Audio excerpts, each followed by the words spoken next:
She had been standing on the curb for nearly 20 minutes, her weight shifting from one expensive leather pump to the other.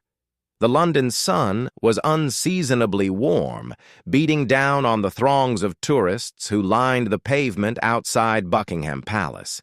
She, a woman in her late 40s with a sharp bob and an expression of permanent dissatisfaction, was not a tourist. She was a woman on a mission, and that mission was to get a cab. The traffic on the Mall was at a standstill, held up by the very spectacle everyone else had gathered to see, the changing of the guard. A wave of anticipation rippled through the crowd. The distant sound of a marching band, a jaunty military tune, grew louder. At the famous bearskin hats of the Queen's Guard could be seen bobbing above the heads of the crowd as they marched in perfect synchronization down the center of the road. Cameras were raised, children were lifted onto shoulders, and a reverent hush fell over the onlookers. This was tradition, history, a pageant of British pomp and circumstance playing out before their eyes. The woman, whose name was Patricia, was utterly oblivious to it all. Her focus was fixed on the stream of black taxis, all stopped, their drivers watching the parade just as intently as the pedestrians. One cab was tantalizingly close, only 20 feet away, but its indicator light was off. She saw her chance. If she could just weave through the stationary traffic and the people, she could reach that cab before anyone else.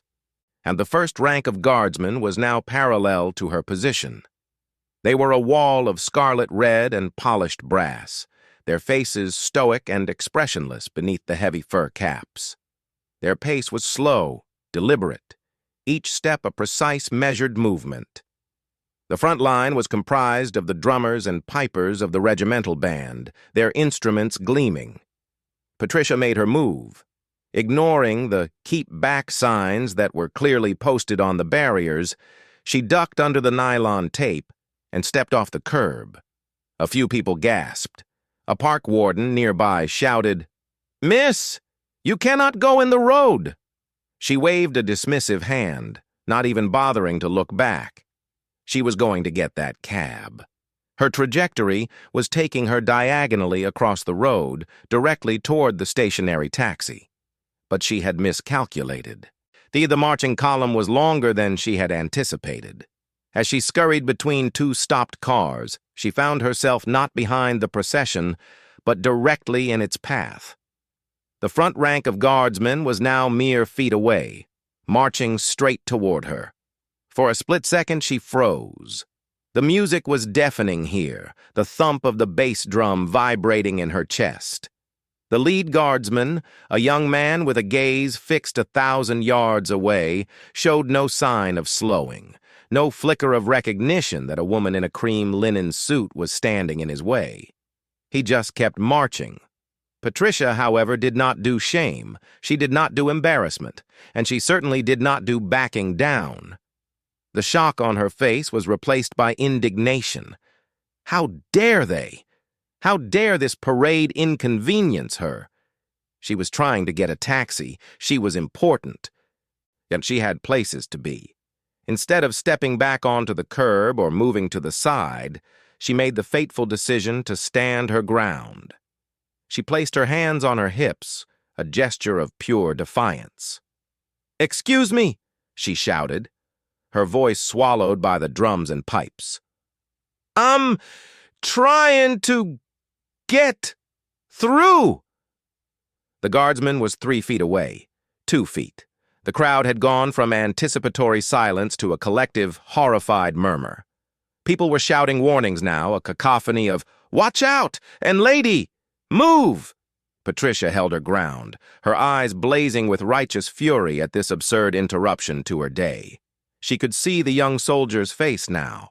He was barely more than a boy, his jaw set, his eyes unwavering. He was a machine, an instrument of a centuries-old ritual, and she was an obstacle. And the impact was not dramatic in the way Hollywood might portray it. There was no flying through the air. It was in many ways far more shocking for its sheer, unyielding force. The guardsman, carrying the momentum of the entire marching column behind him, did not break stride. His left foot came down, and his right shoulder, clad in thick scarlet wool, connected squarely with Patricia's left shoulder. The effect was instantaneous. Patricia's world spun. Her designer handbag flew from her grasp. Its contents, a silk scarf, a tube of lipstick, a compact mirror, skittering across the tarmac. Her legs tangled beneath her, and she went down hard, landing in an unceremonious heap on the road. A collective "Oh!" went up from the crowd, a sound that was part shock, part awe. And the guardsman? He continued marching. He did not look down. And he did not stumble. His pace did not falter for a single beat. His polished black boots came down inches from her outstretched hand, and he simply stepped over her, moving forward as if she were no more substantial than a fallen leaf. The guardsman behind him did the exact same thing, his eyes fixed forward, his body language betraying nothing. One after another, the entire rank of soldiers stepped over or around the crumpled figure of Patricia, their rhythmic march continuing unabated, the bagpipes wailing their mournful, triumphant tune. For a long, horrible moment, Patricia just lay there. The shock of the impact was physical, a deep, throbbing ache in her shoulder, but the shock of the humiliation was a cold, numbing wave that washed over her entire being. She was sprawled on the ground, and in the middle of one of London's busiest thoroughfares, being ignored by an entire army regiment. The pristine linen of her suit was now smeared with gray street grime. The crowd, initially stunned, erupted. It wasn't a gentle, sympathetic murmur. It was a roar. People were laughing, not quiet, stifled giggles, but full-throated, helpless guffaws. They were pointing. A teenager was filming the entire scene on his phone, zooming in on her prostrate form. A man in a flat cap was doubled over, slapping his knee. The moment of danger had passed, and what was left was pure, unadulterated, public ridicule. As the last of the guardsmen passed, the music began to fade, replaced by the sound of hundreds of people laughing and chattering. Patricia slowly pushed herself up onto her hands and knees. Her carefully styled hair was a mess. As a curtain of dark strands falling over her face. She scrambled for her belongings, shoving the lipstick and scarf back into her bag with trembling hands. Her face was a fiery, mottled red, a color that transcended mere embarrassment and entered the realm of profound, soul-searing mortification. Just as she was finding her feet, swaying unsteadily, a new figure approached. It was one of the mounted police officers who had been escorting the parade. He was a giant of a man atop a massive, gleaming bay horse. He looked down at her, his face an impassive mask.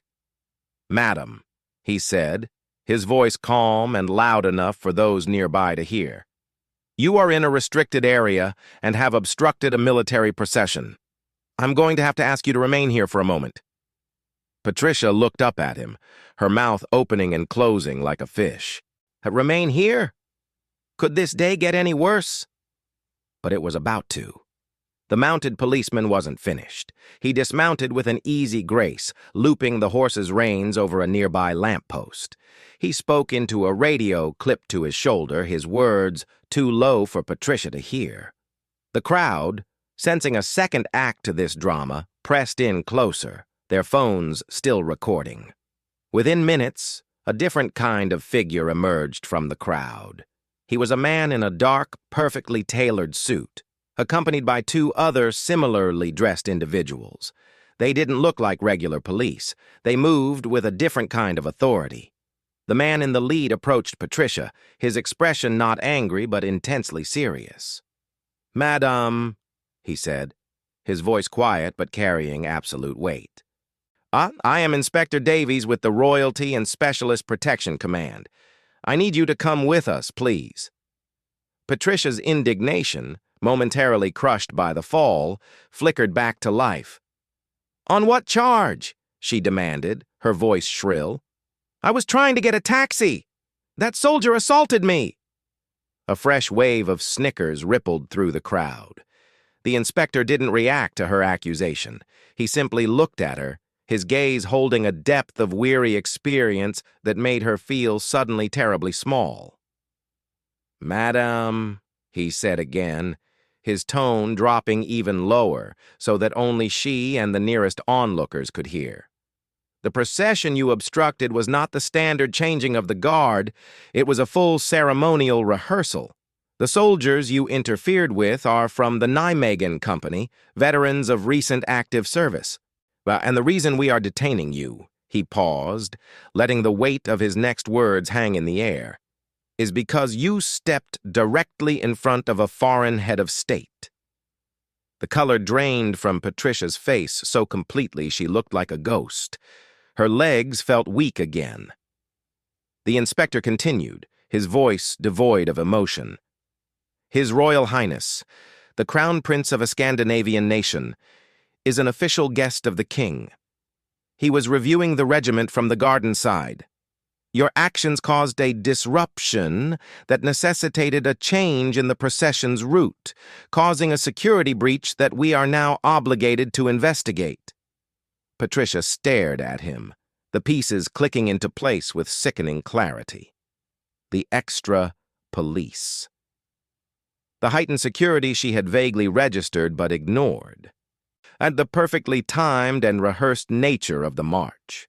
It wasn't just a show for the tourists. It was a matter of international diplomacy. And she, Patricia, a woman who sold high-end real estate in Chelsea, had body-checked a member of a royal escort in front of a foreign prince. The laughter from the crowd had died down, replaced by a new, more intense fascination. This wasn't just a funny video anymore. This was a real-life consequence unfolding before their eyes. The two officers with the inspector gently but firmly took Patricia by the arms. "Please come with us, madam," the inspector said, gesturing toward an unmarked black van that had silently pulled up to the curb. "We have a few questions for you back at the station." As they led her away, Patricia caught a glimpse of the crowd's faces. There was no sympathy there. And only a mixture of grim satisfaction and a kind of ghoulish delight. The entitled woman had not only been knocked down by a soldier, she was being arrested for it.